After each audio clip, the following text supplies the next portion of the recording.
Miss Lanier. This early, you'll have to take the local. All right, Phil.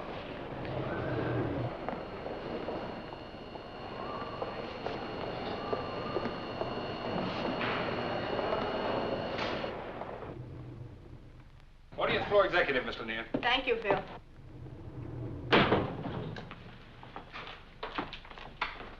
Good morning, Miss Lanier. Good morning, Martha. I couldn't find a cab anywhere. Such a lovely day, though. 40th floor executive, Ramsey and Company, Miss Stevens. I'm sorry, sir. Our switchboard doesn't open till 9. You should be able to reach him shortly thereafter. And that's correct, sir. Mr. Staples begins with the company today. I'll leave you a message on his desk. Anne, would you put this on Mr. Staples' desk, please? Yes, ma'am. Mr. Staples will be in Mr. Quinn's old office, executive corridor. Yes, I know. I said deliver it, not read it. Yes, ma'am. Executive, 40th floor, Miss Stevens. Thank you. Morning. Hi. Oh, good morning, madam. I wonder if Marge is going to go to work next door. Oh, no. Well, I'm glad I don't. Not there. Maybe. Well, they really fixed up the new exec's office for him, didn't they? Very nice. A new man. Right next door to your boss. And awfully close to Mr. Ramsey. So happens that the new man, what's his name? Staples? Mm-hmm. Will be working with Mr. Briggs. That's why they have adjoining offices. Marjorie, baby, you're awfully defensive. I guess that's because you're worried about your Mr. Briggs. Run along, will you? May I have some more cream, please?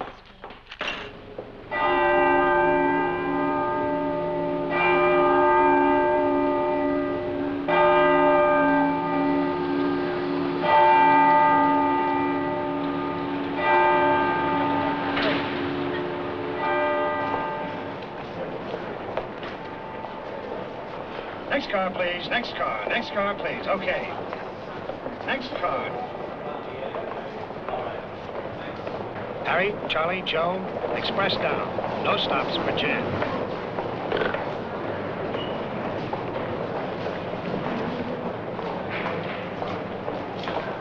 Next car. Next car. Next car, please. Next car. Next car. Morning, Mr. Ramsey. Next car, please. All right.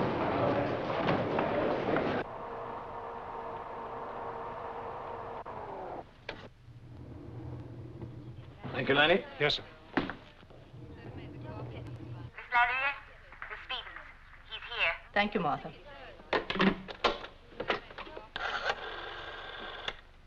Chief operator, please. Miss Phillips, you can put this morning's 3 long-distance calls through to Mr. Ramsey. Portland, Dallas, St. Louis offices.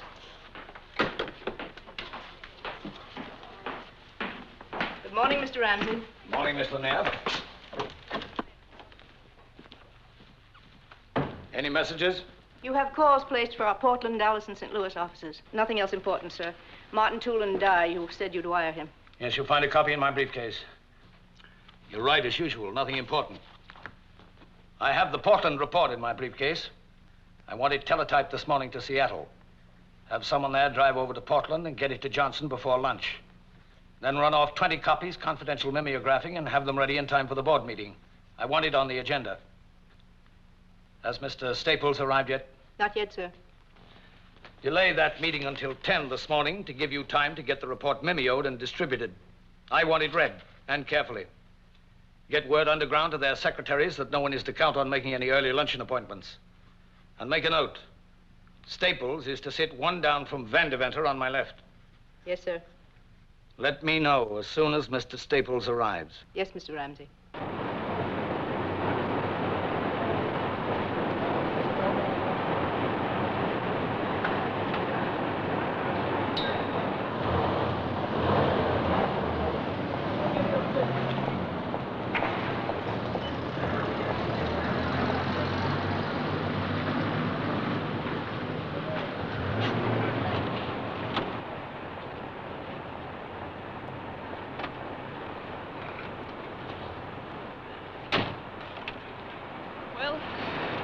Ed, here we are. Yeah, here we are. A little different than Mansfield, isn't it? Now I know what a mother feels like when a child goes to school for the first time. Oh, goodbye, Mother. Looks big, doesn't it? Oh, give me a chance, honey. Maybe I can cut it down to my size. Well, I'm a little late. Shall I call you when I... No. You, go on home after you finish shopping. And find a garage somewhere around Midtown. Park the car. I'll phone you on what train I'll be on, huh? Bye-bye. Goodbye, darling.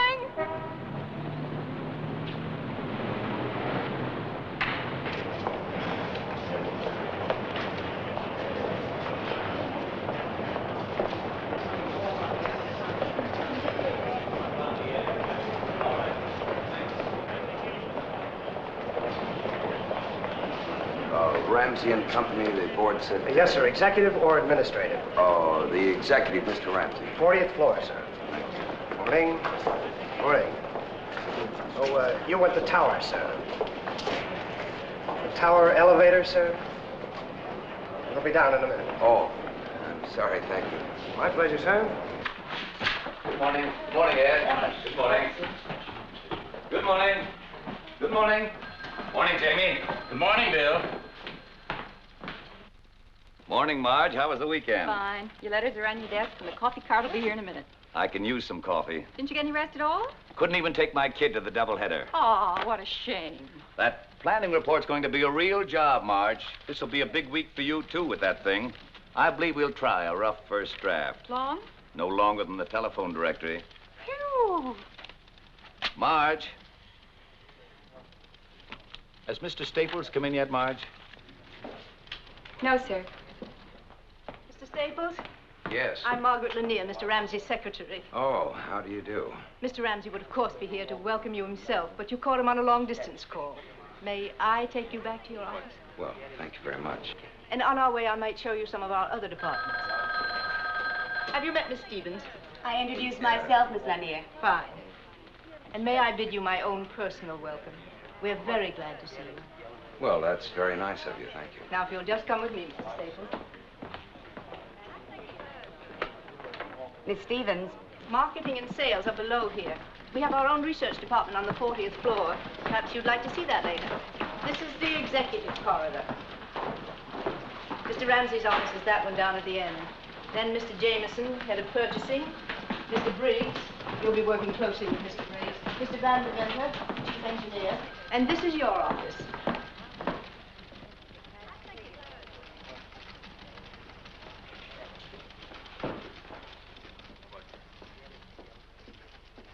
Isn't it nice?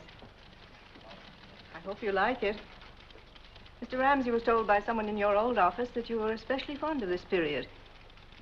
Wasn't your office in Mansfield furnished in early American? My furniture consisted of 2 filing cabinets and a surplus metal desk off of a destroyer escort. No, it's really very attractive. Very. I appreciate it very much indeed. Excuse me, Miss Lanier. Anne said you wanted to see me. Oh, yes, Marge. Mr. Staples, this is Miss Fleming. How do you do? How do you do? Marge, will you see that Mr. Staples has everything he needs in the way of office equipment? It was arranged for this morning at Mr. Briggs' suggestion. Oh, fine. I must rush now, Mr. Staples. Again, a most cordial welcome. Thank you very much. And, Marge, will you step by at my desk when you finish here, please? Yes, Miss Lanier.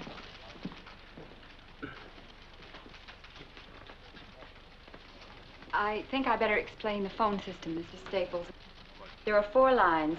1 is your private line, direct to outside. 2 is for conference calls. 3 is for inter-office. And 4, this button is for your secretary. Oh, I'm sorry. May I? Oh, yes, thank you. Yes, I think I have that. Let's see. Outside, inter-office, conference. Yes, that's fine. Thank heavens, this isn't early American. Busy? No, not at all. Oh, you must be, Bill Briggs, your next-door neighbor. Yes, of course. Well, I'm certainly glad to meet you, sir. I think, Mr. Ramsey told me you'd been sick, didn't he? Oh, did he? Actually, it's just Just a pesky stomach that's been acting up on me. You just in from Mansfield? Yes, they took a house for... sit down, Mr. Briggs. Settled already? Good. I'm not trying to set myself up as a real New Yorker. Altoona, Pennsylvania, that's where I came from. My first trip home, I was wearing spats. I remember my father not being able to get over it. He says, Bill, he says, you went to New York to see the sights, and instead you become one of them. Well, we just got here Friday afternoon, so this morning Nancy insisted, my wife, she insisted on driving me to work the first morning. Well, you know the way women are. You know, you come out of a small town plant, you feel a little lost in a place like this. Well, as I was saying, you know, we walked into our house Friday afternoon. We'd never laid eyes on the place before, you know. And there it was, furnished like a magazine. Milk in the icebox, bourbon on the shelf, and... I don't know, you gotta hand it to them the way they do things around here. Yes, Miss Lanier handles all that, does a fine job. That feeling that I got driving into town this morning. Well, I got to admit, it's just a little overwhelming. Yes, and it's a pretty wonderful thing to be as young as you are and see it all spread out in front of you like a Christmas tree. You know, you think of big business, you always think of it as being very impersonal, you know? But, it's certainly not true with your Mr. Ramsey. I know what you mean. How much time did you put in Mansfield? Almost 6 years. You must have blown a bugle in Ramsey's ear out in Ohio. He brought you here in a hurry. Well, actually, I wasn't at all sure I wanted to come to New York, but, this Ramsey is a pretty dynamic man. Yes, I know. You see, you've been with the firm some time now, haven't you? Oh, maybe 40 years or so. I seem to recall Mr. Ramsey's talking about you as a production man. You're an engineer, aren't you? Yes, but from what he told me, I guess I'll be a little of everything around here. Mostly in industrial relations. Industrial relations? Matter of fact, it's been one of my specialties. We ought to get along pretty well together. I'm sure we will. Excuse me. Mr. Ramsey's called a meeting in the conference room, Mr. Briggs. Oh? Well, Fred, it's been a real pleasure meeting you. Thank you. Mr. Ramsey's expecting Mr. Staples, too. Oh. Well, then I'll go in with you if you don't mind. Not at all. I just hope Mr. Ramsey remembers hiring me. Mr. Ramsey rarely forgets anything. After you. Thank you. Staples? Yes. Hello. Fred, this is Harvey Jameson, head of purchasing. Oh, how are you? So they finally finished it. What? Oh, Fred, your office on Friday, the painters and all, it was a madhouse. Say, Bill, are you taking along Ramsey's breakdown? Oh, no, I forgot that. A couple of other things I forgot, too. Jamie, would you and Fred go along together? I'll be in a few minutes. Fine. I suppose Lanier's giving you the cook's tour. What? Oh, yes. Did she show you the conference room? Oh, yes, on the other side, yes. Mr. Briggs? What is it, Marge? I don't know. Mr. Briggs, I think I ought to resign. Resign? What are you talking about? What happened? What is it, Marge? Mr. Briggs, I've just been ordered to go over to Mr. Staples as his new secretary. Temporarily? No, I don't think so. Who gave this order? Miss Lanier. When? About 5 minutes ago. I'm supposed to break in your new secretary. They've picked a new secretary for me? Yes, I think so. It's out of the question for you to resign, Marge, to even think of resigning. You're a fine, wonderful woman and a great secretary. That's the reason they want you over with Staples. He'll need someone like you because he's new here and they want him to get into harness fast. Who can tell, Marge? One of these days, that stomach of mine, pretty perverse organ, and I'm tired. You know, as it must to all men. Mr. Briggs? Have you any idea who your successor is? Yes, they've chosen Sylvia Trammell. Miss Trammell. It is so ordained. So be it. She's new, but she's supposed to be very good at dictation. Well, we'll give her a chance to prove it. Mr. Briggs, if I could only tell you what this job has meant to me, what working with you has meant to me. All right, kid. Wash up, get your money, and get out of here.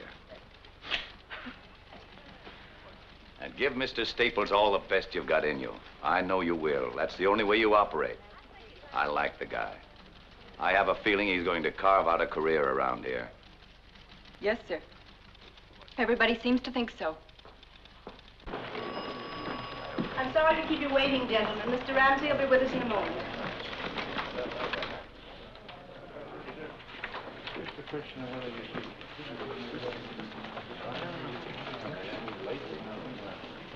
I'll see you.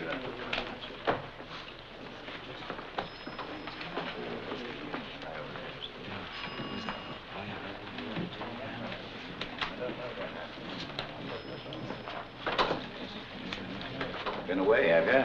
Good to see you. Oh, sorry, Fred. I was held up for a few minutes. See you later, Fred. Now, where are we going to sit you?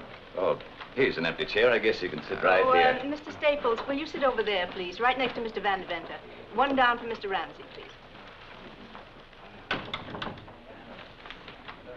Welcome back, Bill. Feeling better? Much, thank you. A little stomach. Good. I'm glad it's cleared up.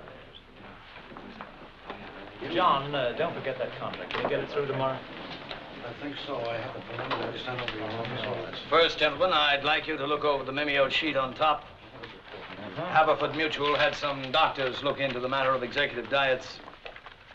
Their findings showed incredible deficiencies. They've gotten up some food tables. I've had them memoed. I'd like you to look them over. As you know, it's been my feeling that a healthy executive is an efficient one. I think it not amiss now to introduce the newest member of our team, Mr. Fred Staples. He's from Mansfield, Ohio.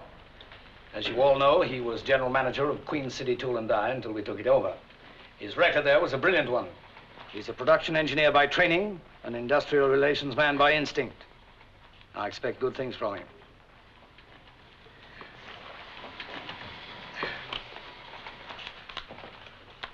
Oh, you've probably met everyone, but just for the record, reading from left to right, Mr. Jameson, head of purchasing. Yes, we met. Mr. Granigan, controller. Mr. Gordon, head of sales. How are you? Mr. Latham, head of service. Mr. Portier, chief of operations. Yes, nice knowing you. And Mr. Van Deventer, chief engineer. How are you? Nice to see you. It's a pleasure. Oh, and of course you've met Mr. Briggs, Oh, yes. who is our vice president, assistant general manager, in charge of everything that everybody else forgets to be in charge of. Now, gentlemen, you all have before you a copy of the Williamston plant purchase prospectus. Mr. Jameson, did you attach your supplements? It's right there, Mr. Ramsey, page 17R under process equipment. And Mr. Granigan, the stock purchase plan I outlined, I have your comments here? You do, Mr. Ramsey. Good. Feasible, is it? Very much so, in my opinion. Good.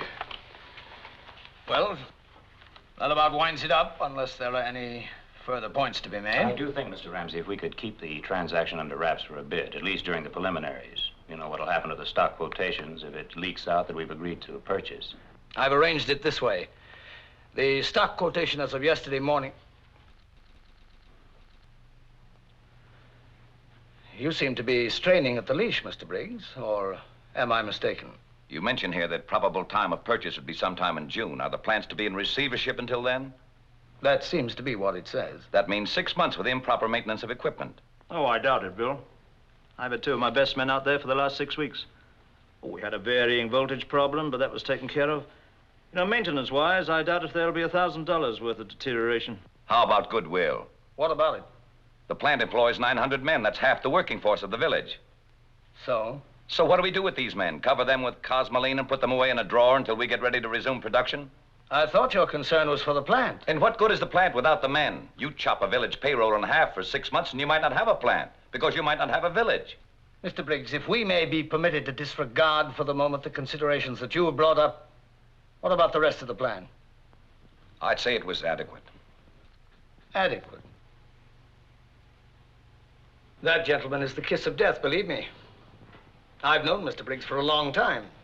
When he says something is adequate, what he means is that it is entirely inadequate. I must admit to feeling a concern over some 900 men suddenly deprived of a livelihood. Mr. Briggs, if you would do me the goodness to look at what I consider to be a fairly elementary business principle. By putting 900 men out of work temporarily, we may ultimately employ twice that number in the same town. By cutting production costs as a result, we will then be able to compete more favorably in the market. Thus, we'll be able to sell more goods. We're not going to ruin that town, we're going to make it. I should think, Mr. Briggs, that after 30 years, you'd be able to think beyond the tongue-clucking stage and come up with something resembling an analytical point of view. I was under the impression I'd given you a point of view. I saw none. I perceived what amounts to a rather emotional little tidbit that was decidedly more charitable than cooperative and by no means thought through. I asked, I believe, for an objective view of a business venture. From you I got, and I seem constantly to be getting, a very negative response, if any at all. Adequate, I believe you said. Well, Mr. Briggs, this little move will save us conservatively $500,000, which we'll be able to put back into the business. I must say you take a liberal view of adequacy. I didn't intend to make a central issue out of this, but I did feel it important enough to air in this meeting.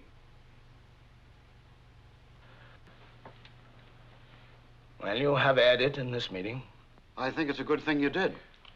But I think, Bill, we're pretty much of one mind about it now. And we may assume the matter is closed now. Mr. Briggs.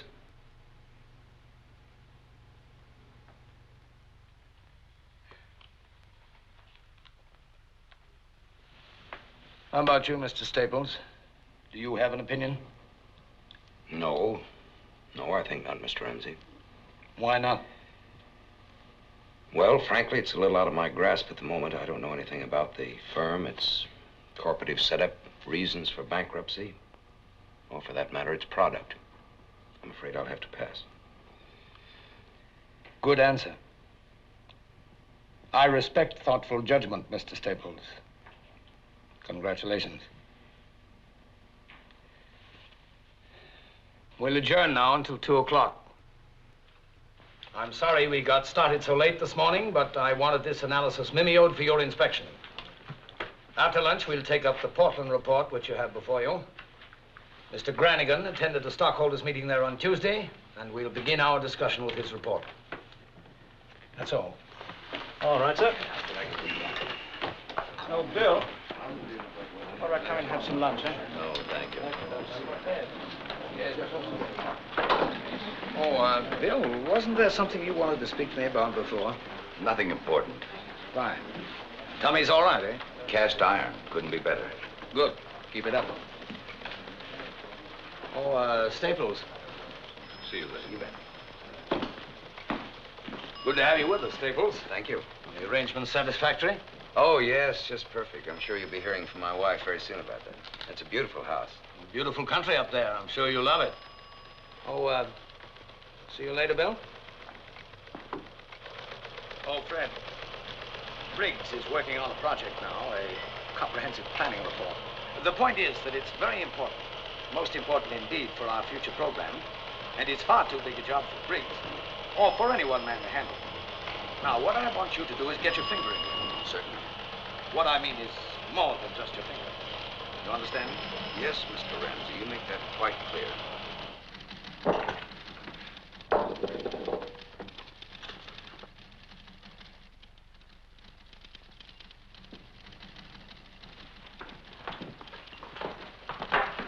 Oh, could I see you a minute, Miss Fleming?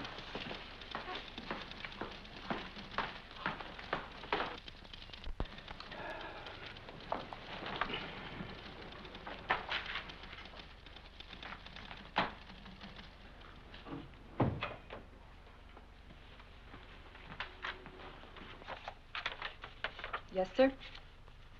Oh, I wonder if you could check for me, please, as to who's to be my secretary. I need some notes typed up. I'm to be your secretary, Mr. Staples. But I thought Mr. Briggs... It was arranged for, just before the meeting, Mr. Staples. I take it you'd rather remain with Mr. Briggs. I was Mr. Briggs' secretary for 7 years, Mr. Staples. Well, in that case, I see no reason why I shouldn't be able to get someone else. It was Mr. Ramsey's idea. Do you want to give me those notes now? No, Why don't you have your lunch first, Miss Fleming? We'll take care of these when you come back.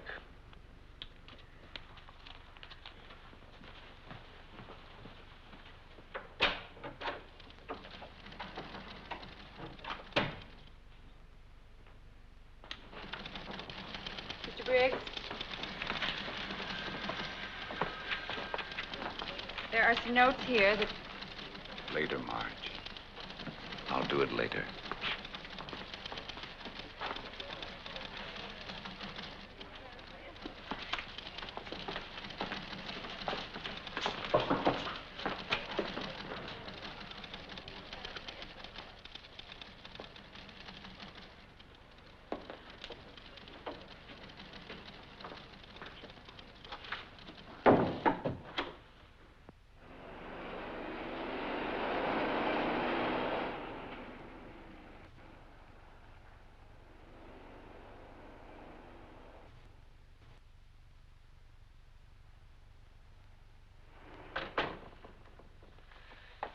Darling, you didn't say anything about my new hairdo. Do you like it?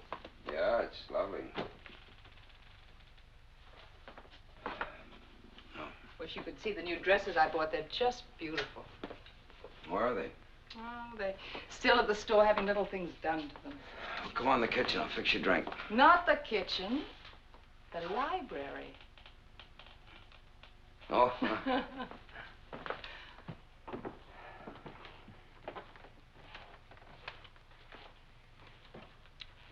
I hope they'd have the dresses ready and have them sent over to your office this afternoon. I spoke to your secretary about it when I called. It's funny she didn't mention it. They didn't get the job done in time. She had a nice voice. What's she like? Who? Your secretary. Oh, what you might expect. You know. What's her name? Now, to tell you the truth, I didn't get her name. Only her dimensions. All right. No, her name is Fleming. It so happens you don't have a thing in the world to worry about. She doesn't like me worth a bit. Why? Well, I guess she prefers working for a former boss. Well, then why doesn't she? I don't know, some kind of strategy at the top, I guess. That sounds funny. Yeah. Her ex-boss happens to be only one of the vice presidents. My superior, and a very nice guy to boot. Could that perhaps be a good sign? Well, you figured out. It left me a little up in the air. You know, Nancy, running a plant in Ohio is beginning to take on all the aspects of a nice, simple, uncomplicated gravy train. What happened today? Oh, nothing really. Just an impression, I guess. Sort of queer undercurrents and tensions and... Good luck.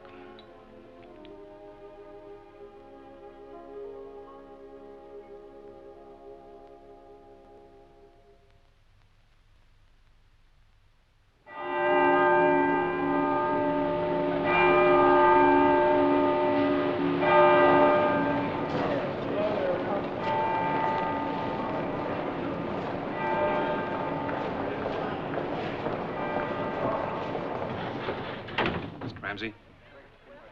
Good morning, Mr. Ramsey. Stevens? Fine, thanks, Jerry. Let me see that breakdown again. Oh, sure. Miss Fleming, would you step in for a minute, please? Yes, Mr. Staples. No, that's not the one. Oh, sorry. Let me see that. Here's, yeah. Now, this is the only one that I have cross-indexed for division, so don't let him keep it. I want Billy to take my letter from Henry Jacobson with him. Oh, yes. Now, look, Billy. Henry is a nice, sincere guy, you know? Made out of Bessemer steel. He hasn't been off of his duff since he learned how to walk. He started out stoking coke furnaces when he was 14, Was mill foreman when he was 20, and then he ended up buying the whole plant for his own 40th birthday present. So, you know what I mean. Watch out. I sure will. Give him that report, and then remember what he says. Make stenographic notes when you can, and when you can't, put it all down on paper as soon as you get out of the office. No approximations. Make it as... Yes, I know you have to go. I want to know what they're thinking. I want to know how they feel about every paragraph of that thing. I just hope they'll open up more to you than they did to me. I'll be down there sometime next week for their decision. Okay. Mention that to them, will you? Yes, I will. Hello? Hold it, please, just a second. Have a nice trip, Billy. And be sure and call me Sunday night. Yeah, I will. Thank you very much. Thank you. Hello. Mark. Yes, Bye. put him on. Don't go away, Miss Fleming, please. Hello? Judd. Look, I'm sorry. I meant to call you right back. It's about that Atlantic States Nitrate meeting set up for October the 3rd. I'd like a delay on that. Well, I want to walk in there sure of my ground, and October's not going to give me any ground at all. Yeah, could you do that? Well, that'd be a help. November 7th? Fine. Look, I'll see you in the dining room. Okay, good. Put that on my calendar, please. Now then, where'd you get those wires off? Yes, sir. Good. Right after lunch, I want you to set up a conference call with Ramsey, Jameson, myself, with Frank Daring in Denver. Got a minute, Fred? Sorry, Marge, this is urgent. It's about that NLRB vote in Portland. What about it? Ramsey's grumbling about it. He thinks it's premature. Premature? What's he talking about? He's had that plant running on wishful thinking for 19 months now. We've got a labor problem out there all primed to explode in our face. Now, look, Bill, you better walk in his office with a great big neon sign, strike, you know? Then tell him I've got a little estimate worked out that it'll cost us conservatively $4,000 a day if that plant goes out. Oof, you know how that'll hit him. Yeah, well, you go in there and dig up the ground, and I'll follow you with a bulldozer, and we'll plow him under. No, we've got 800 big lumberjacks out there, and if they go, that'll do it big, you know. This won't be any one-week picket. This thing could go on for a year with no strain at all. You walk in there, set the charge, and I'll be in to light the fuse, huh? Fine. I'll have to call you back.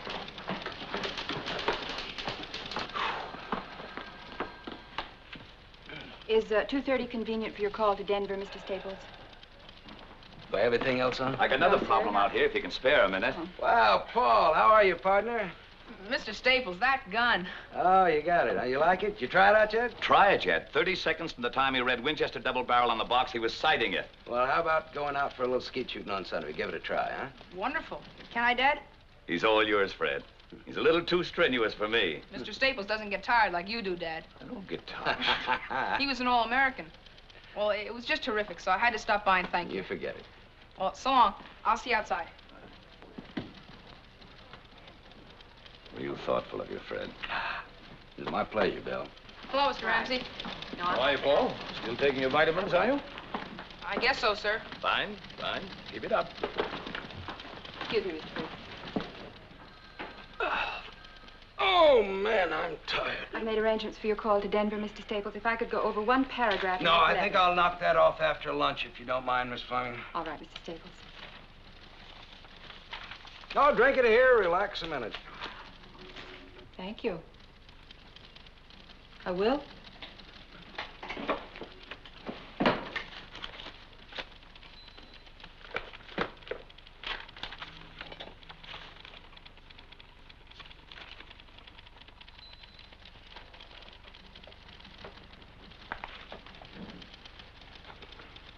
Would you like some of mine?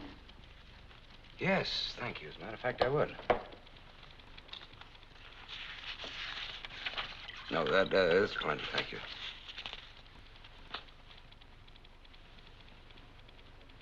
Where'd you play your football, Mr. Staples? Oh, Ohio State, but don't ask me the years. I won't tell you. I won't ask you. Anyway, I feel about 3 times older than when I first came here. They've kept you busy. Yes, they sure have. You've done very well. You fitted in quickly. Thank you. You know, I think that's the first out-and-out friendly thing you've said to me. I think you resent me a little, don't you, Miss Fleming? I don't know why you should... Well, it's just a feeling that I've gotten from time to time. You work with a man for a long time, a fine man. You become part of him. You identify yourself with him. Then along comes the new man. I like Bill Briggs. I like him a lot. I have from the first. If I have done or said anything that could... No, of course not. Because I must say you've been very fair. But 7 years isn't a day. I owe a lot to Mr. Briggs. Mr. Briggs is the last of the original bunch around here, the people who really started this business. That's not easy to be the last of the original bunch. I know. He's not well. He has a bad heart. And an ulcer. I guess that's just about par for the executive course, isn't it? Well, I guess I've always been a field man. I haven't been an executive long enough to find that out for myself. But you're a good one. I think you're a very good executive. You admit mistakes. You don't pass the buck. You're a lot like Mr. Briggs that way. I take that as a very nice compliment. I mean it. Mr. Briggs's only trouble is that he could never be a yes man, not even to Mr. Ramsey himself. He always has to speak his mind. And Mr. Ramsey doesn't like his judgment questioned. You either go along or you get off. Bill Briggs never got off. No, he never did. But maybe he's about to be pushed.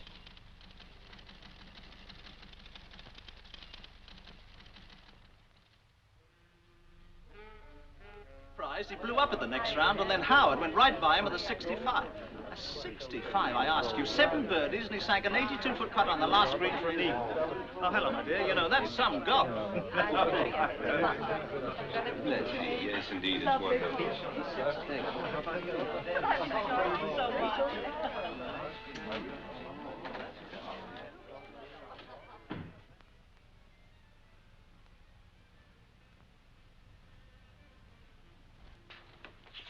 The coffee will be ready in just a little while. Fine. You know, my father's recipe for coffee was to mix salt and chocolate with the grounds. Cook them all up together. He'd never drink anything else. Sounds wonderful. They serve it at a small downtown restaurant I eat at occasionally. I must remember to mention it to Fred. You said he was a confirmed coffee drinker? Dedicated. Fine. He's quite a young man, this husband of yours. Have you had a chance to read much of the report? Of course, it isn't finished yet, Well, but... thank you for letting me see this much. Not according to Miss Post, I suppose, at a dinner party, but it makes me extremely proud of my judgment. So happy. He's been worried about it, and... Nancy. Will you excuse me?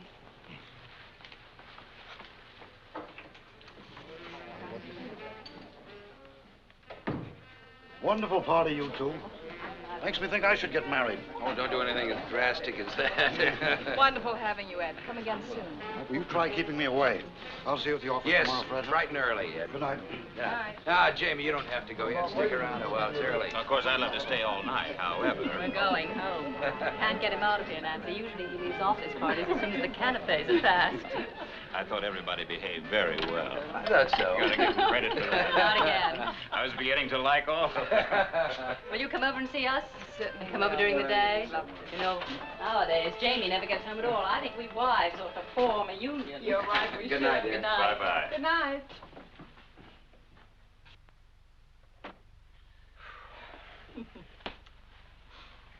I wonder what happened to Bill Briggs tonight. Oh, darling, I forgot to tell you. He phoned earlier. He said he wanted to come, but he just didn't feel up to Oh, it. Nancy, I wish you'd have called me to the phone. I wanted to talk to him anyway. Darling, Maybe you if were I'd have... busy. Well, I know, but I... What about Ramsey? Is he planning to spend the night? No. He just gravitated towards the library and made himself cozy. It sounds a little like artificial gravitation to me. You didn't have anything to do with it, of course. Well, he's really an amazing person. You know, I expected a real tycoon, but he's so simple, almost childlike.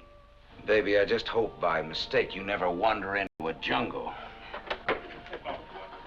Good night, Jack. Good night. Good night, dear. Thank you. A wonderful party. Thank you. Some interesting reading matter here, Fred. Very interesting reading.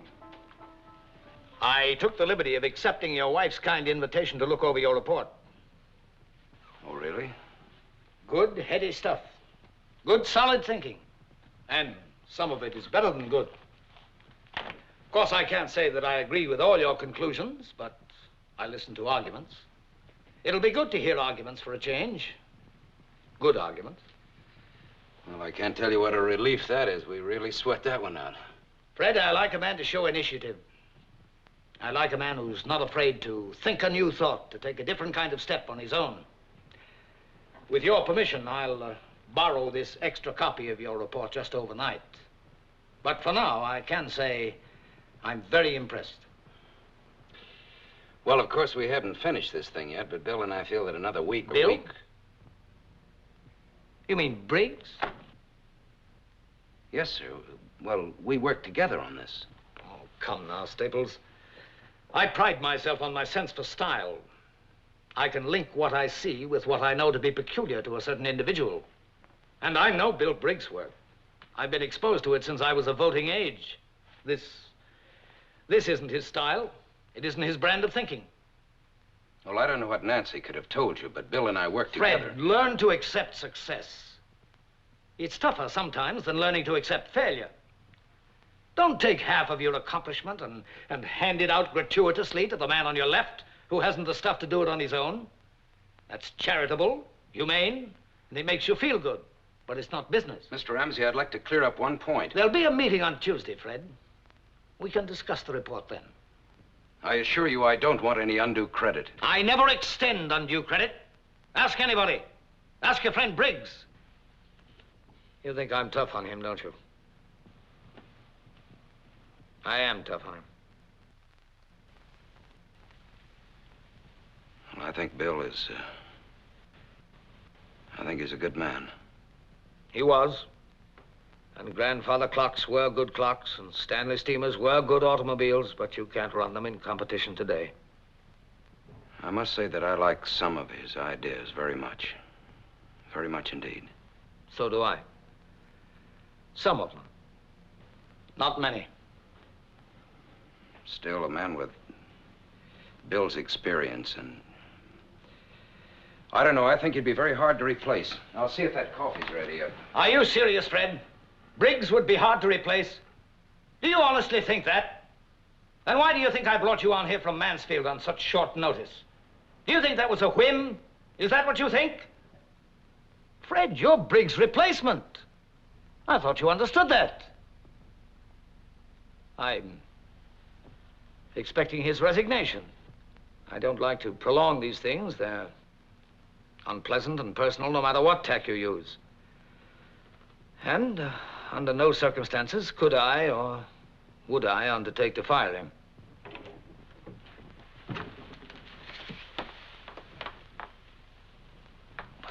Coffee's in the living room. I thought perhaps you'd like to go in there. It's quiet. Look at the time. I really must go. It's been a wonderful evening. Sorry you have to leave so soon. I really must. My coat, I think, is in the bedroom. Oh, yes, of course. I'll get it for you.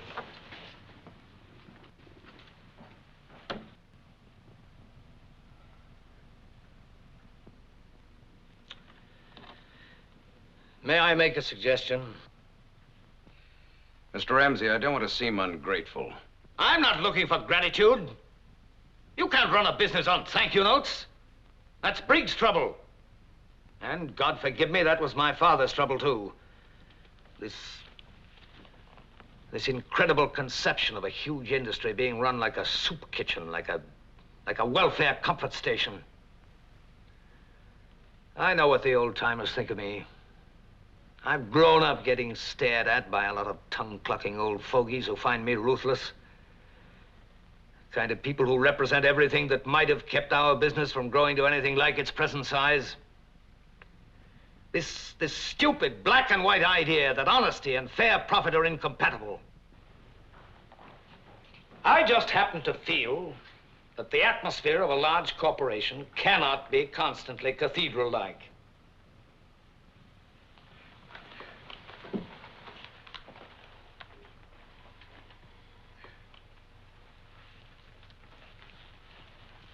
Thank you, Mrs. Staples. And again, thanks for a wonderful evening.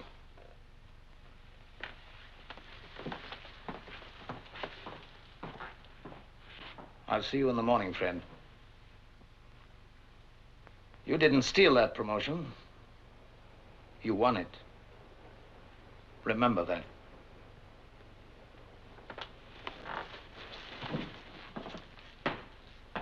Good night, Mr. Ramsey. I hope you'll come soon again. Thank you, Nancy. I hope I'll be able to. Good night.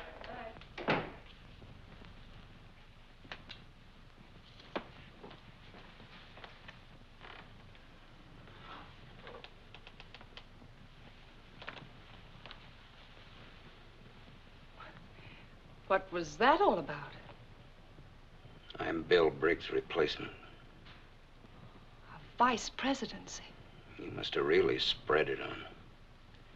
Listen, a little rare roast beef and wifely pride don't get you that kind of a promotion. Yeah, I'll take something a little more. A little misrepresentation for one thing. A little switch in authorship for another. You told him I'd written that report. I did not. I told him Bill had helped you. But Nancy, this is Bill's basic idea. Oh, the same set of ideas that he's had for years. I gathered that much. You gave it life, you made it work, you made it practical. Even so, Nancy, I don't want any part of it. Oh, Fred, I happen to know what you contributed to this. I also know that you can't stand winning if you have even a nodding acquaintance with the loser. I don't like stepping on another human being to get into a capital gains bracket. Ramsey's stalking that poor guy like an animal. He'll whip him to death if he has to make him resign. I didn't hear you tell Mr. Ramsey that he was mistaken. I didn't hear any clear-cut defense of Mr. Briggs. If you don't want to be successful, go and tell that to Nancy, Mr. Ramsey. He'll give you a will broom, you please? and you can check in at 7 o'clock every night, but don't Now, tell look, me. I don't want to argue about this. Neither do I. I just want you to answer me. Did you tell him that your wife was mistaken? Did you tell him that you were taking vows for something you did not do?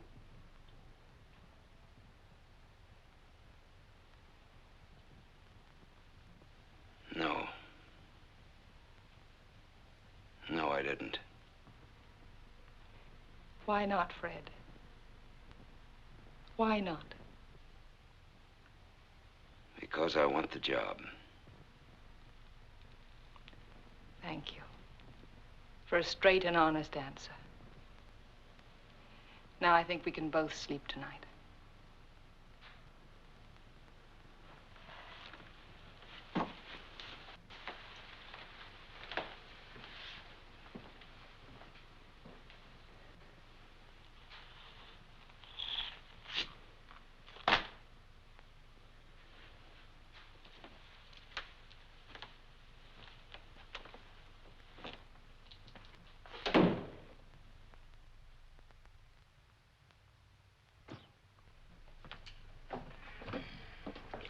Hi. Good morning, Paul. Where's Cora? She's late, I guess.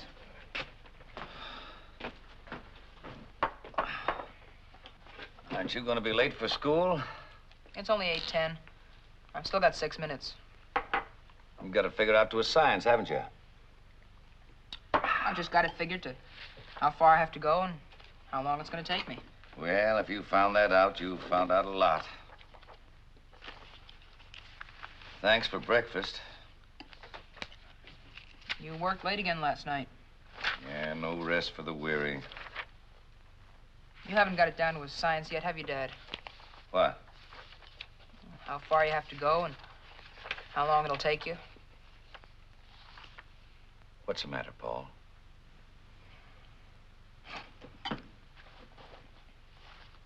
Here's last night's doubleheader, the one we were going to see. Oh, I forgot all about it, Paul. I'm sorry. We didn't miss much. I watched it on television. Crummy doubleheader. The Braves took both of them. You're lucky. The Yanks are playing tonight, aren't they? Yeah, they play the Red Sox. Let's start all over again. You meet me at the office, we'll have dinner, and then we'll go to the game together. Sounds good. It's a date. You're on. So long, Dad. Have a good day, and, if you can't make it tonight, would you give me a call at school? I've raised the world's worst pessimist. At 8 o'clock in the morning, you're figuring out the worst possible thing that could happen at 6 o'clock tonight. Upstairs in my room, I've got a drawer full of tickets to ball games we've never seen because of that stuff. But, call me if you can't, Dad. It's important. I'll make it this time, son. Can't you have another glass of milk and maybe tell me about last night's doubleheader? I'd be late. Wish I could. So long, Dad. Take it easy. Sure.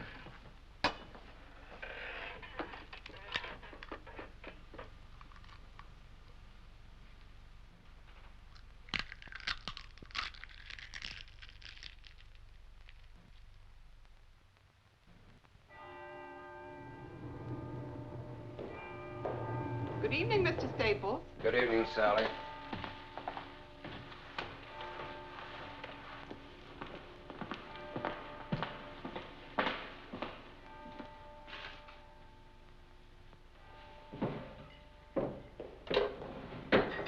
Paul?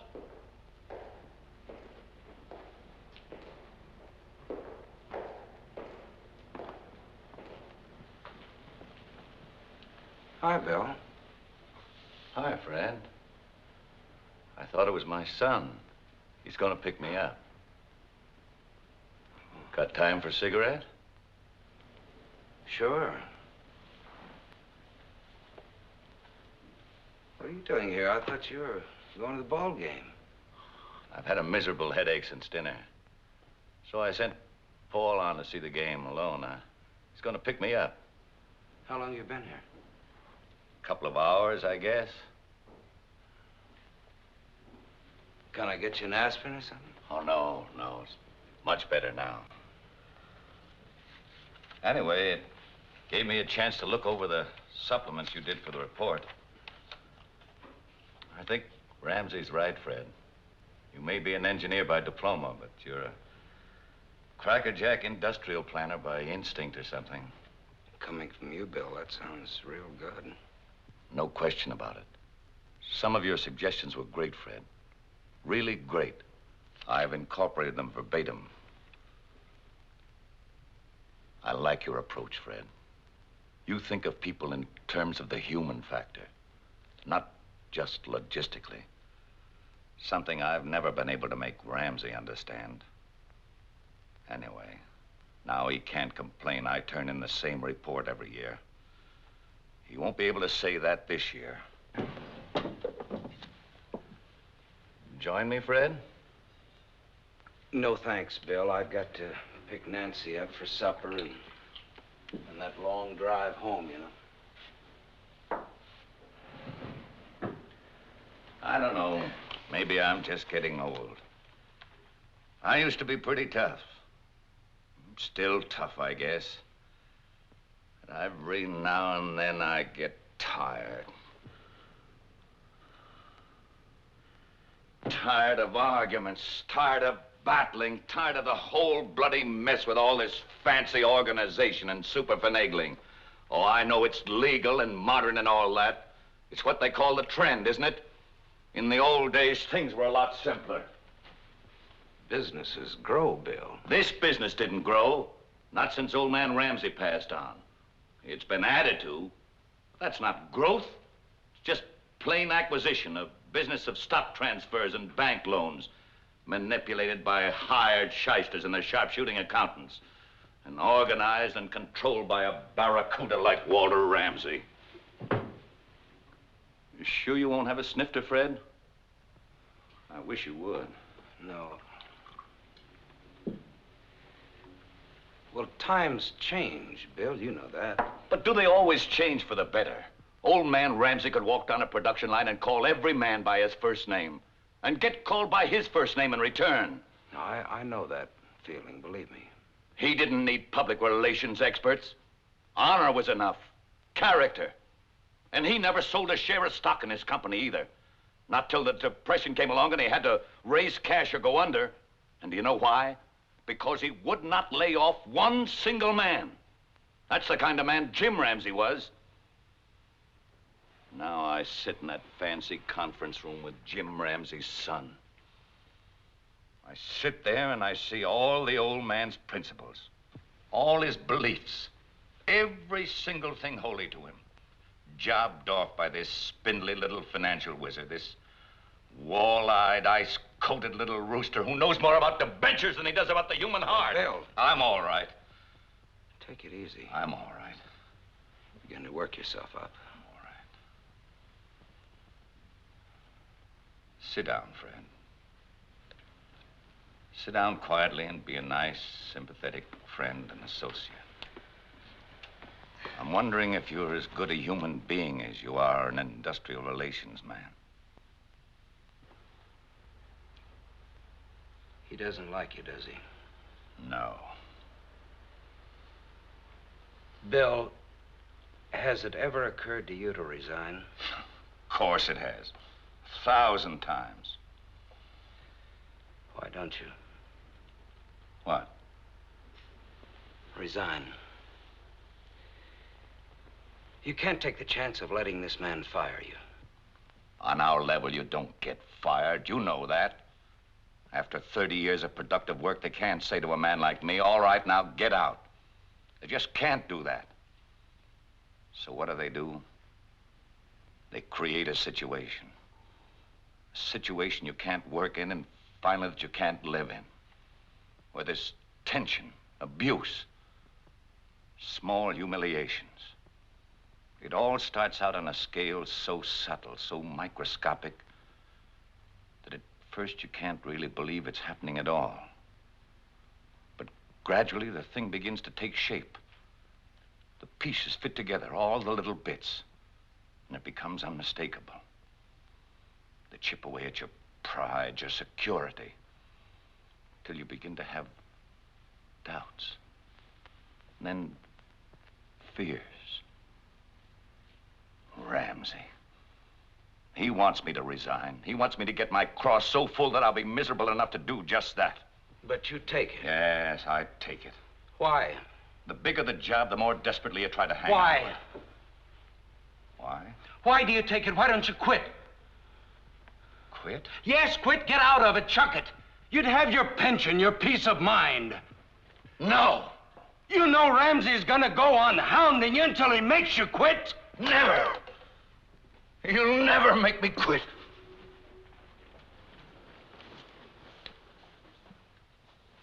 Bill, I wish I could understand why you go on taking it. Because I'm weak, I guess. Because I'm 62 years old and I don't think I could get another job. How's that strike you? How do you think? Once in a while, I have a dream. I dream I'm sitting in that conference room and he starts working me over. I'm just smiling, see? Perfectly calm, and I'm taking it. I don't show the slightest resentment. And then without any change of expression, I get up out of my chair and I walk over to him. And I say, Ramsey. Bill. Ramsey! Bill! Ramsey, I say, and then I smash him. Bill! And then I smash him again. Bill, get a hold of yourself. And I hit him again. What's and wrong with you? Fall and I hold him up. Bill! Get up, Ramsey, I say, I'm not through yet. Bill!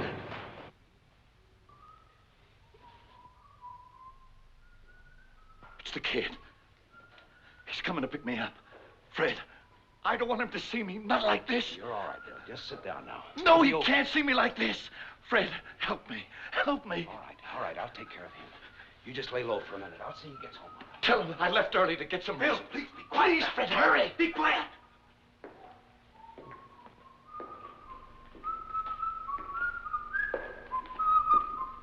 Oh, it's me, Paul. Oh, hi, Mr. Staples. Man, what a place by night. Where do they keep the caskets? How you doing, partner? Dad said I should drop in and pick him up. Oh, well, he went on home. He needed a little rest.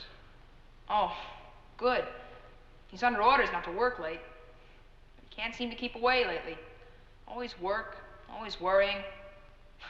No wonder he's number 2 man.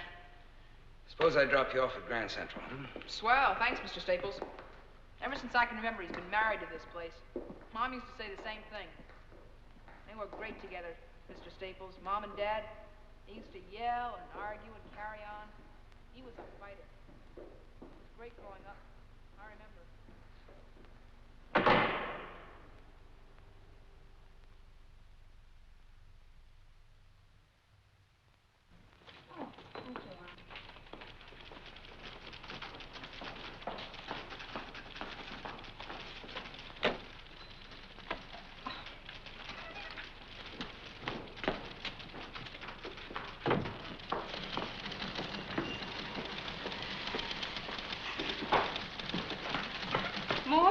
there's another bundle on the truck.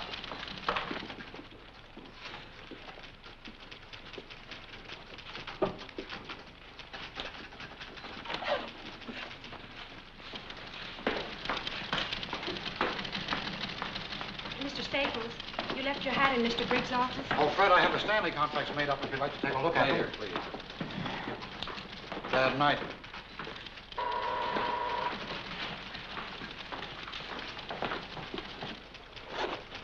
Yes, Mr. Staples? Now, this is the proposals report. Give that to Miss Lanier for confidential memoing. Tell her that Mr. Briggs has the only carbon. Is he in yet? No, sir. Mr. Staples? Yes. It's not signed. How would you like the names? In what order? First yours, or first Mr. Briggs? Oh, I don't care. It makes no difference to me. But in joint projects, Mr. Staples... I really don't think it's too important. Put Mr. Briggs' name first, if you like. Just give it to Miss Lanier right away. I'd like this thing printed by afternoon, if possible. That's all, Marge. Yes, Mr. Staples.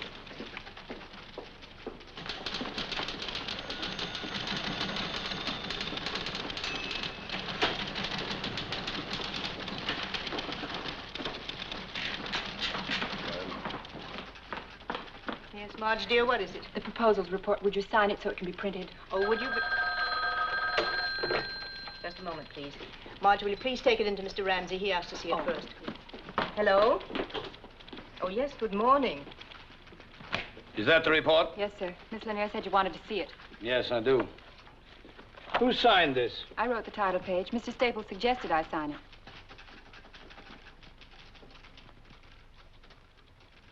Print it. I'm sure that if Mr. Staples knew... Print it, Miss Fleming.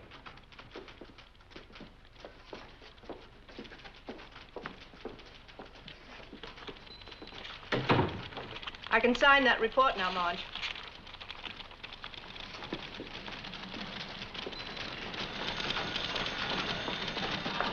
Now, we meet with Ramsey in 20 minutes. Under the conditions and in the time we got left, it's the best plan I can devise, and it's the only one ready, so you fellas have got to go along. There's nothing wrong with the Marge, bill.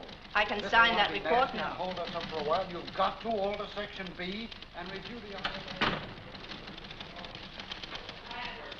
Thank you, Marge.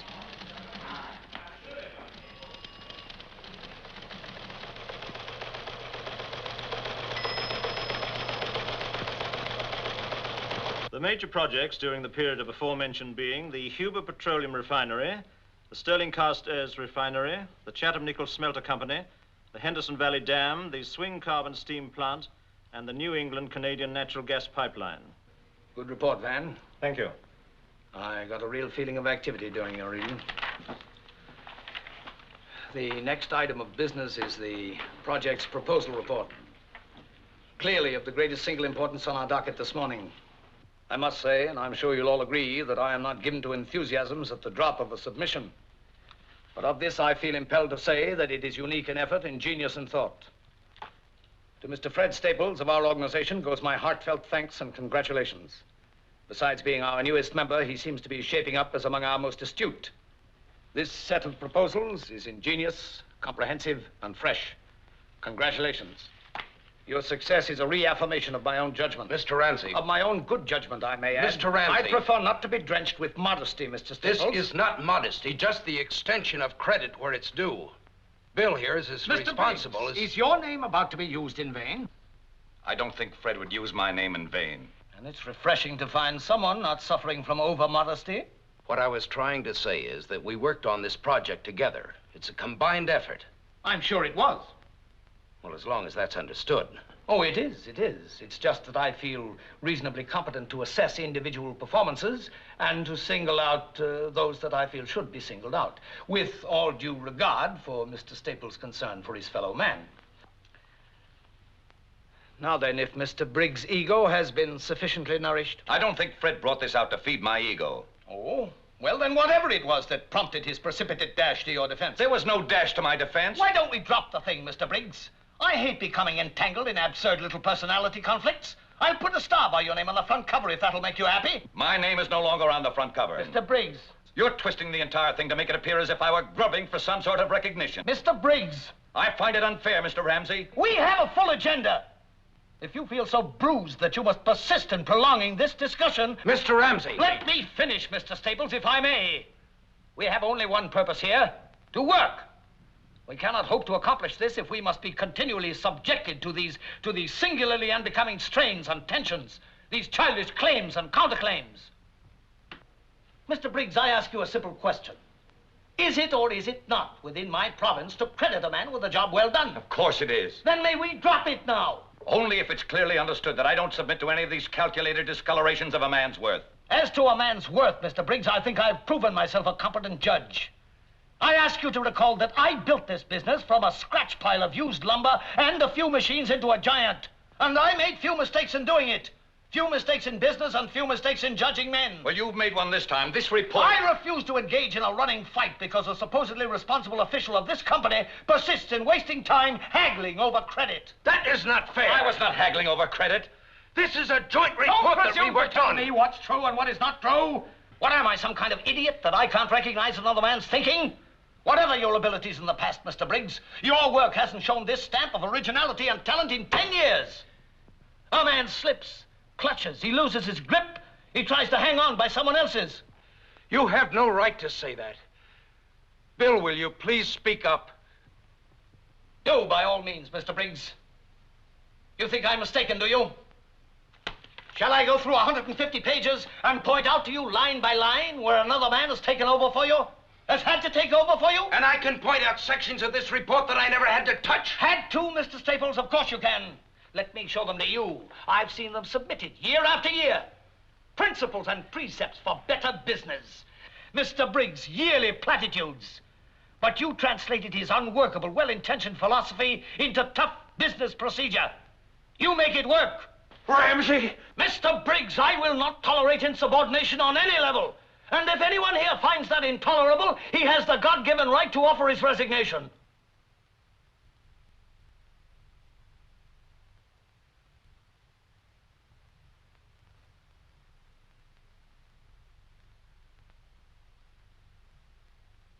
Bill,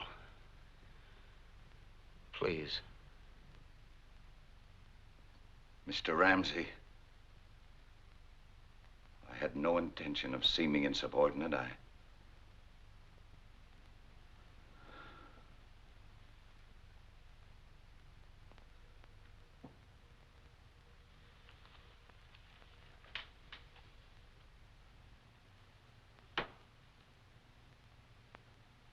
Meeting is adjourned.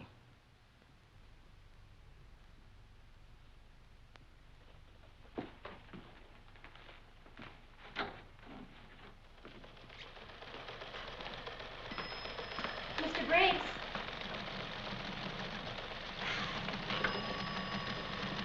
Mr. Briggs.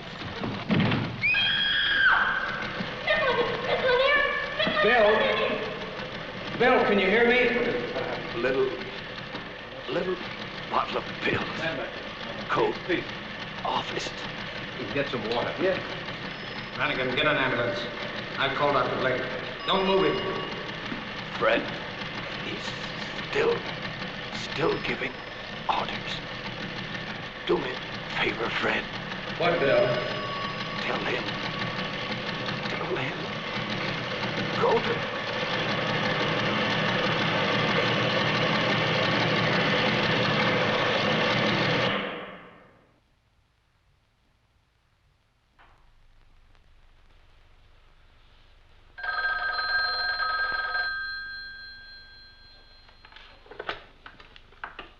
Hello?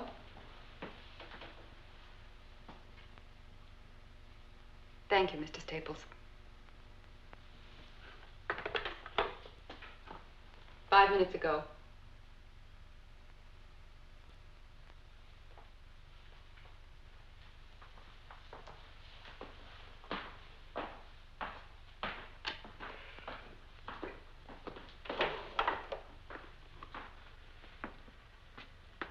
Just had word from the hospital. He died 5 minutes ago. Thank you, Mr. Granigan.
Nancy, what are you doing here? I called your office. Then there wasn't any train, so I drove here. How did you know where to find me? They told me at the hospital. Does Paul know? Yes, he's with Bill's sister. He's all right. Did you have something, miss? Have you had anything to eat? Hmm? Have you eaten anything?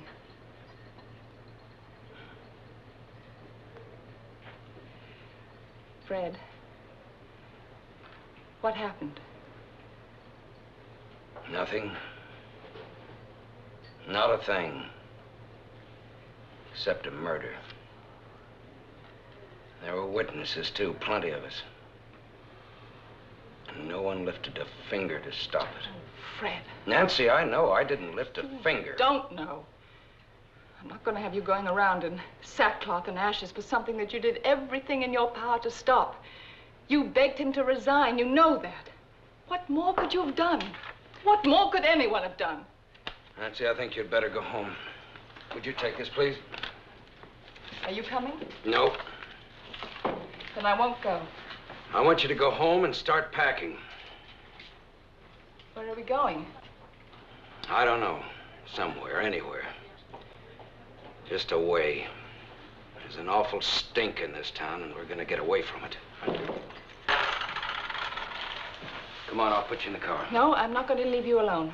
Nancy, I want you to go home, please. No, I'm not going tonight. Tomorrow I'll do anything you ask. I'll pack. I'll go anywhere you ask, but not tonight. Not in the state you're in. Now, look, there's something I've got to do. Fine.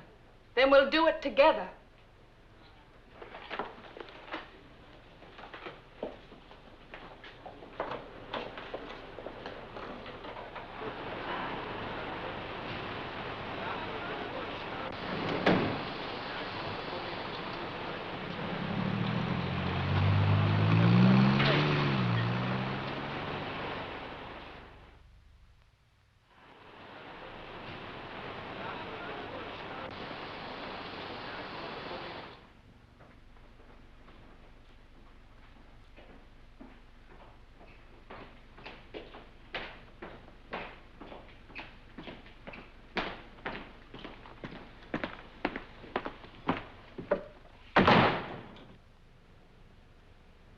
Bill was supposed to go to Lansing tomorrow morning for a meeting with Phillips.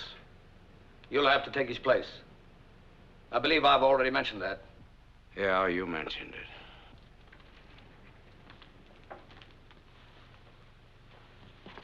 You leave on flight number 116, 832 from LaGuardia.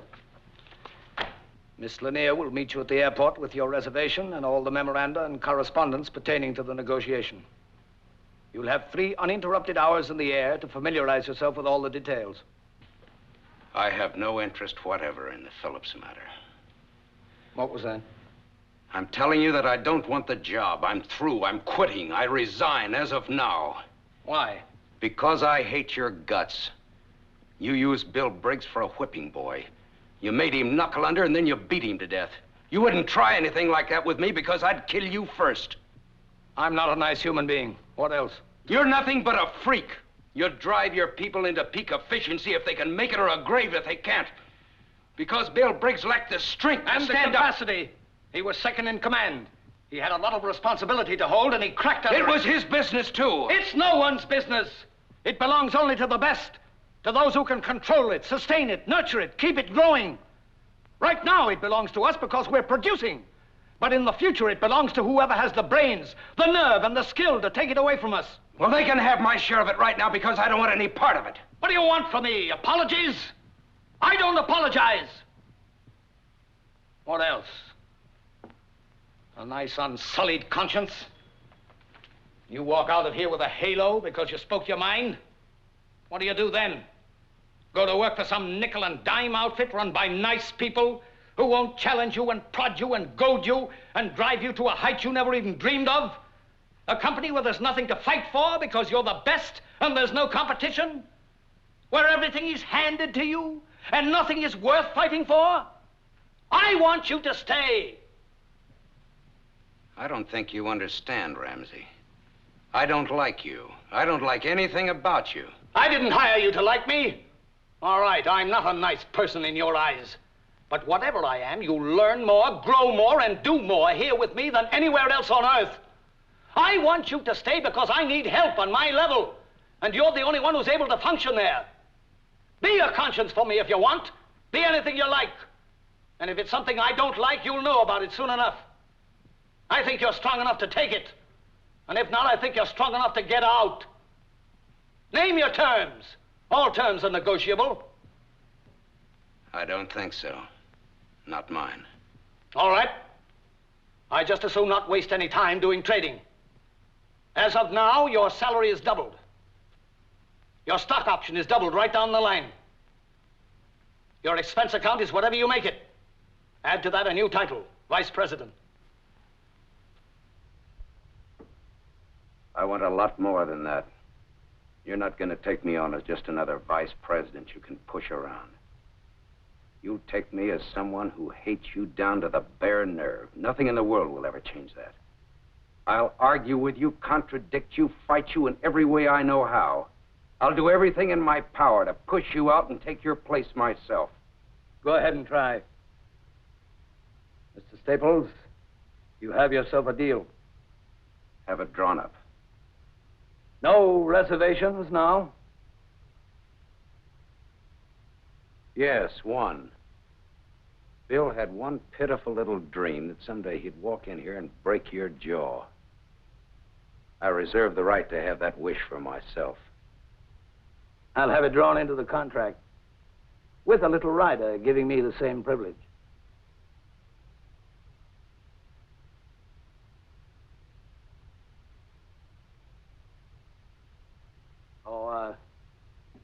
Staples, you'll be pleased to know that Bill Briggs' boy is being taken care of. Will that let you sleep better tonight? It begins, huh? It begins. Fair enough? Fair enough.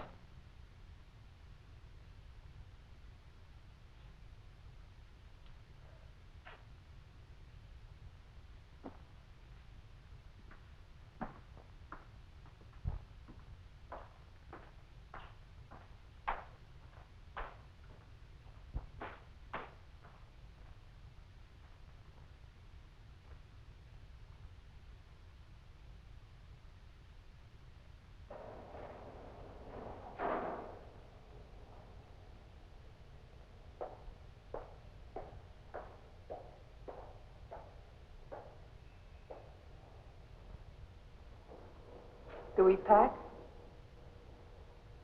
No. We stay. On whose terms? Mine and his. Are you satisfied? Yes. Oh, Fred. You know, it's easy enough to chuck some things you think is wrong, but I don't know, this way maybe there's a chance. I'm so happy. Well, we'll see.